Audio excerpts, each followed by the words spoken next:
กระทบและเหนือการควบคุมของมันก็เป็นสิ่งที่เราจะต้องเจอ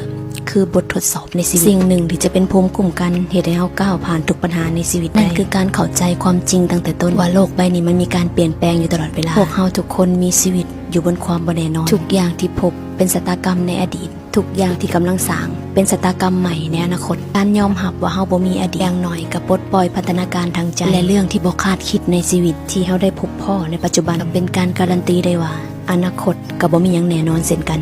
การฝันไกลทุกคนเฮ็ดได้ถ้ามื้อหนึ่งบ่ตายมันก็ต้องไปถึงแต่ความตายสัมผัสบ่มีนิมิตหมายมันอาจจะอยู่ใกล้เฮากว่าเป้าหมายชีวิตก็เป็นได้การมีชีวิตอยู่กับปัจจุบันบ่ได้หมายความว่าเฮาจะบ่ดิ้นรนทำมาหากินเพียงแต่บ่เอาใจไปยึดติดในสิ่งที่มันเป็นอดีตและเลิกกังวลไปในสิ่งที่ควบคุมบ่ได้แม้เหตุการณ์ในชีวิตบางครั้งมันบ่ได้ดังใจเฮาก็ได้แต่ประคองใจตัวเองบ่ให้ตกต่ำไปไกลกว่านี้เมื่อใดที่ชีวิตประสบภัยในสิ่งที่มันควบคุมบ่ได้หรือแม้กระทั่งในสิ่งที่มันเกินกว่าจะ